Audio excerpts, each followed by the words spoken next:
The Israeli Prime Minister Benjamin Netanyahu has said that Israel is on track to accomplish one of its main goals of the war, and that is eliminating Iran's nuclear program. In the past days, Israel has targeted several of Iran's nuclear facilities, as well as a number of top scientists. But the extent of the damage is unclear. Much of Iran's nuclear infrastructure is protected underground. The Natanz nuclear site in Iran on fire after Israeli airstrikes, the centerpiece of Iran's nuclear program. Iran says it has no nuclear weapons program and that it is pursuing nuclear energy for electricity.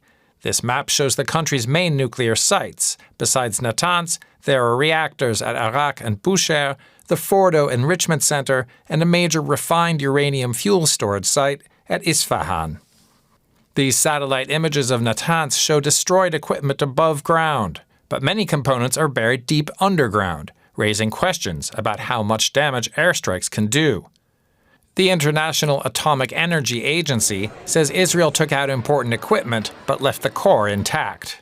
Electricity infrastructure at the facility, which included an electrical substation, a main electric power supply building, an emergency power supply and backup generators, was also destroyed.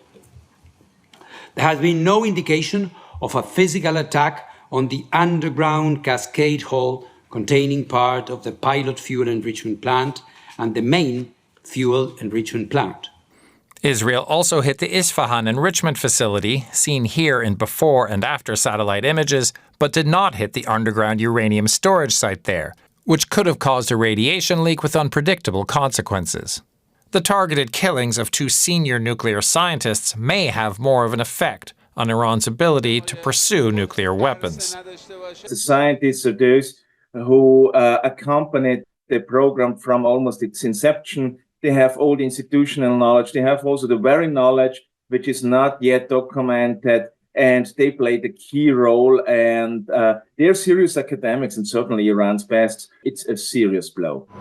Before the attacks, the IAEA said Iran could refine enough enriched uranium to produce multiple nuclear weapons within weeks. Israel's attacks may have set the program back. But with so many well-protected facilities still intact, it's not clear by how much. For more, we can bring in Cornelius Adebahr from the German Council on Foreign Relations here in Berlin. Thank you for joining us. How badly do you think Israel's campaign has damaged Iran's missile and nuclear capabilities? From what we can see, the damage has been fairly extensive, especially to the missile installations and the missile facilities that Iran has had. The fact that the Israeli Air Force is flying over the western part of Iran without being threatened by Iranian air defenses is something which is quite remarkable. As the video has shown, the question is much more about how the nuclear program and the nuclear facilities have been set back. This is something which is in the early stages, as we can see from the Israeli campaign. But the question is this something which will be a definite blow, or is it something that the Iranians can revive after some time? And here we simply do not yet know enough. We would need to have IAEA inspectors or others on the ground to give us an assessment. It's been suggested that Israel could only destroy Iran's Fordo nuclear facility with the help of America's bunker-busting bombs. Do you think that option is on the table? Well, as an option, it has been on the table for years already. This entire scenario of a military strike has been played out in tabletop exercises over the past years. And it was always thought that Israel alone would not be in a position, most of all, as you mentioned, the bunker-busting bombs, but refueling of aircraft was also considered an issue. This is something that Israel seems to have solved thanks to also the downgrading of Iran's air defenses. But the final blow would be something that also involves Fordo, the underground facility, facility. And here, the question of whether the United States will want to contribute is pretty much an open one, also because it would enlarge the entire convolution in the area. It would bring in the United States, which has tried to extract itself from the region, from the military conflicts there. And anything that President Trump has said is that he does not want to re-engage in such turmoil. President Trump left the G7 summit early. He said he was working on something much bigger than a ceasefire. What do you think that could mean? Well, that's a bit of a cryptic announcement, and the coming days will show whether his early departure from the G7 summit was justified by that. I cannot see this right now. The days before Israel's attack, President Trump was assumedly working on the final stages of the direct conversations, the Iranians, or the indirect through Oman, the conversations the United States had with Iran. This is a part of a game, I would assume, of trying to use the situation in a way that it is still conducive to one's own role. So saying this is something that he can use as leverage when it comes to the talks with Iran. Iran would have to give in now because otherwise it would be obliterated. So we will see what exactly this plan of his can be.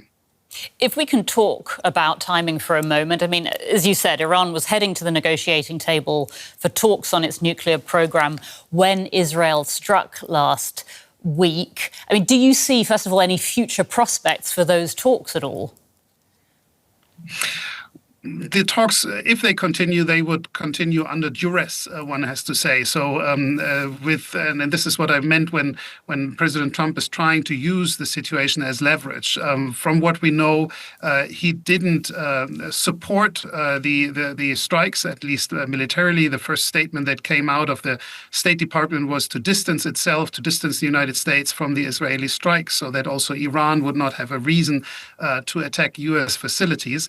But the question is to what extent they can now re-engage. We hear of conversations being led towards another meeting, which would be quite extraordinary if Iran wanted to go into these conversations still. But at the same time, we know the limited options that Iran has. We can see that the ability of Iran to strike Israel and to strike it in a way that Israel itself would seize the attacks that it has been flying is very limited. So trying to find a way out of the current confrontation is something that Tehran is certainly considering because it is also concerned about its own stability internally, and making some kind of a face-saving exit here could at least be a short-term possibility. We'll leave it there. Cornelius Adebahr from the German Council on Foreign Relations. Cornelius, thank you so much. Thank you.